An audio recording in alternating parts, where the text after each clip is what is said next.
Hey, it's me. Remember to like and subscribe, and I thank you very, very much for tuning into this video. Now, I'm here to talk about one of the deadliest sins in the world, and that's vanity.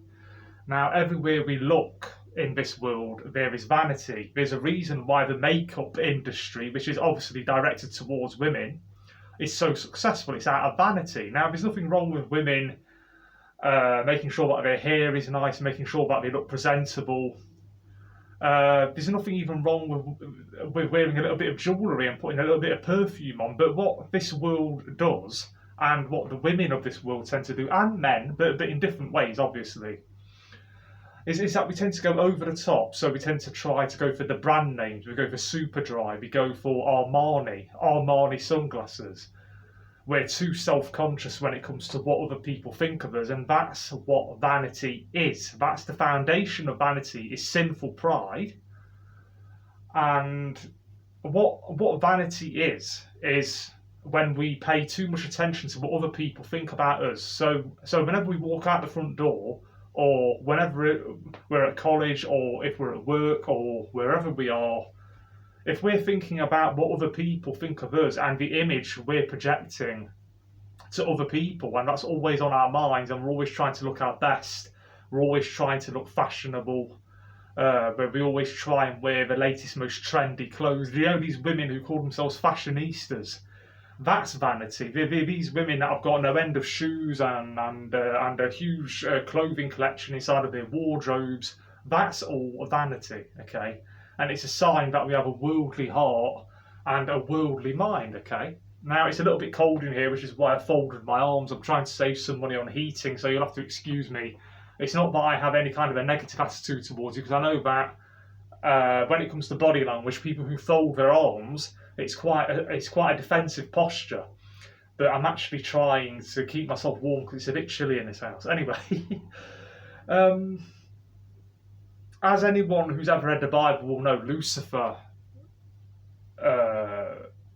through his own sinful pride and through his own sinful vanity, he fell away from God. Okay, so that's where the origins of vanity come from. It all starts with Satan. Okay, and whether you look at the makeup industry, the clothing industry, even the music industry, all those music videos which are full of vanity, they're all about the pride of life, lust of the eyes, lust of the flesh. They're all about getting money, driving around in a nice car. That's all vanity, and God doesn't want us to live vain lives where we're being overly fashionable, too materialistic, too caught up in how we look physically. That's a sin. Because let me tell you something, once you reach the end of your life and you're on your deathbed, which is going to happen to everyone on this earth, I hate to break it to you, but it's the truth, all this vanity, all this makeup that you used to put onto your face, all of the bodybuilding that all these millions of men devoted themselves to for years and years and years, living and breathing inside of a gym, okay, it's all vanity. It's going to count for nothing in the end. What matters is what we do for God. Nothing else matters on this planet, right? And when we live vain lives, you know, these men, for example, who wear designer sunglasses, drive around in a BMW or an Alfa Romeo or whatever it might be, and these men who build their lives on sinful pride and vanity and keeping up appearances, God hates it. God hates people who deck out their houses. They're always trying to improve their homes. They're always trying to upgrade to a better car. They're always trying to make themselves look better by going to the gym. They're always using aftershave. They're always building up their muscles all the time, and God hates it. It's just sheer vanity, okay? And I'm just encouraging everyone in this video, I'm not in this video, I'm the only one in this video, I mean everyone who's watching this video, not to be vain, because at the end of your life's journey, it will all have counted for nothing. The only people you're impressing are unbelievers, atheists and agnostics, people who aren't true Christians. They're the only people who are going to be impressed by any display of wealth, by the kind of car that you drive, the clothes that you wear, how muscular and how splendid your body is. They're the only people who are going to be impressed, people who belong to this world system, the sort of people who think you've only got one life, live it to the max. Those sort of people will be impressed by you, but only for a short period of time, Because guess what? It doesn't matter how many qualifications we have. It doesn't matter how great our social status is. It doesn't matter what we do for a living, how many great holidays we go on, how many great photos we take of ourselves, and how happy and perfect our lives may appear to be. But in the long run, it will count for nothing, because we're on this planet for a very short period of time. Okay, and God looks at the substance of an individual. Vanity comes from sinful pride, and God hates pride. It's one of the things that he hates. He hates haughty eyes. He hates hands that shed innocent blood. He hates people who lie. He hates all of this, and all is vanity. And unfortunately, the vast majority of this world revolves around vanity. I mean, just look at the world of social media, Facebook, Twitter, even the world of YouTube, you know. And this doesn't just apply to people who are unbelievers, it applies to Christians as well. We're talking about priests, deacons, pastors.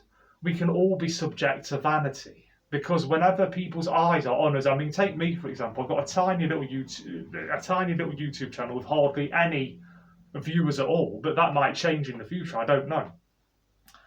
But even I could be possibly subject to some degree of vanity. So we all need to keep ourselves in check, okay? Because it's no joke. As I said, when you reach your deathbed, now this is something that most people don't like to think about. But our lives are so short on this earth, and if we're consumed by vanity, by materialism, overly concerned with fashion, don't forget that the whole fashion industry and the whole makeup industry and every industry which is selling you something, whether it's a car, clothes, makeup, shoes, whatever it might be, these hairdressers which charge extortionate amounts of money for the latest hairstyles, they're all in it to make money. They're just trying to make money out of you. Don't let them make money out of you. Just be your own person. Separate yourself from this world, especially as a Christian. We should not be a part of this world. This is Satan's world. And Satan is vain. That's why he fell from God in the first place. He's vain. And as a result, the world that we're living in is also vain. Hence why I said earlier on, the makeup industry is doing so well. There's too many women out there, even women who call themselves Christians, who are applying too much makeup to their face. They're wearing too much jewellery. Their skirts are too short. And they wear inappropriate clothing. As Christians, we should be sensibly dressed. That doesn't mean to say we can't be fashionable, but only up to a point. We don't need to buy the latest brands, the most expensive clothes, the best cars. But we need to put a cap on it. In other words, we need to limit how much a part of this world we are actually a part of, okay? And all these men that are going to the gym, you know, I mean, never mind me, the sort of workouts I do, that's nothing. I mean, some people live and breathe the gym. The reason why I exercise is to keep myself physically fit, because I don't do a lot of manual labour. Okay, so I like to stay trim, I like to stay fit and healthy. That's different, that's not vanity. Real vanity is the men that go to gyms and live and breathe in them on a day-to-day basis, okay? And there are men out there that spend a good 2 to 3 hours in the gym using really heavy weights on the treadmill, doing cardio and doing all sorts of things just so they have the perfect-looking body. There's a lot of men out there who don't feel right unless they've been to the gym for 2 or 3 hours a day at least, you know. And it's all vanity, and I'm just encouraging everyone not to be vain, okay? And as I said earlier on, as I first started this video, vanity stems from us putting too much importance to what other people think of us. But ultimately, it's just a superficial image. God looks at the heart. He doesn't look at outward appearances, okay? And I'm going to leave it there because I don't want to ramble on and carry on repeating myself, okay? But beware of the sin of vanity. It's everywhere and it takes on so many forms. Sometimes we don't actually think we're vain, but actually we are. Just taking too many photographs of ourselves on Facebook, that can be vanity. You know, let's say if we're fortunate enough to be in a relationship with someone who's quite good looking and we're always taking photographs of ourselves and trying to project a really good image as if to say, look at us, you know, we've got it made, we've tried hard, we've got enough money coming in, we dress nice, we're good looking, we have the perfect lives. You know, we shouldn't have that attitude. We shouldn't try and make other people envious and jealous of us, okay? And some people even go to the extent of lying. They actually lie in order to make themselves look better than what they actually are. That's another form of being vain as well. Okay, so just beware of vanity. Okay, I think I've said quite enough. Remember to like and subscribe, and I'll see you on the next one. Thank you very, very much for tuning in. Bye bye and take care.